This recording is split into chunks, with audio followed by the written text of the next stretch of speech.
déclaration. Les alliances et coalitions de l'ANAT, du FNDC politique, de la Corée et du RPG Arc-en-Ciel allié se sont réunis ce lundi 3 octobre 2022 à l'effet d'examiner l'arrêté numéro 2628 du Premier ministre portant mise en place des facilitateurs nationaux du cadre de dialogue inclusif en date du 30 septembre 2022. Cet arrêté s'inscrit dans la suite du décret du 19 septembre 2022 créant un cadre de dialogue interguinéen et de l'appel du Premier ministre du 20 septembre se rapportant à ce cadre de dialogue. Il faut rappeler que nos alliances et coalitions avaient regretté l'unilatérisme qui a présidé à la création de ce cadre de dialogue et a déploré sa subordination au CNRD et au gouvernement, alors même que ceux-ci sont parties prenantes. Elles avaient également évoqué la rupture de confiance entre les acteurs sociopolitiques et le CNRD et regretté l'obstination de celle-ci à ne pas reconnaître au médiateur de la CEDEAO le leadership dans la conduite d'un dialogue sincère et consensuel. C'est pour toutes ces raisons que nos alliances et coalitions, dans leur déclaration du 21 septembre 2022,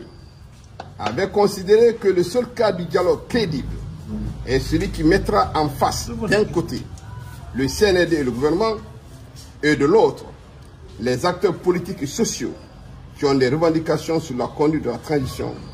en présence du G5 et sous la supervision du médiateur de la CEDEAO. Cette position n'a malheureusement pas été prise en compte par le CNRD et son gouvernement. Nos exhortations à renoncer à l'unilatérisme et à renouer avec l'esprit de la charte qui consacre le consensus comme base de la conduite de la transition continuent d'être méprisées.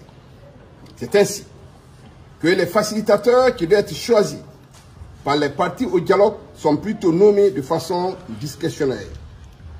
Le médiateur de la CEDEAO est plus figuratif qu'architecte, capable de lever tous les obstacles, notamment les atteintes inadmissibles aux droits et aux libertés fondamentaux pour rendre possible et fécond le dialogue nécessaire à une sortie réussie de la transition. En outre, il faut rappeler que la transition étant une rupture d'ordre politique,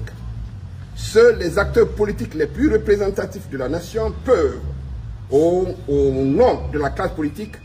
discuter avec la junte des conditions de la tenue d'élections transparentes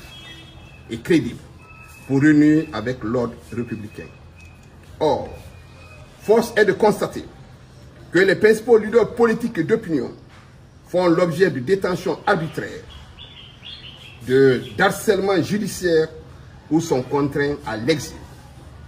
Il faut également déplorer l'interdiction des manifestations pacifiques dans les rues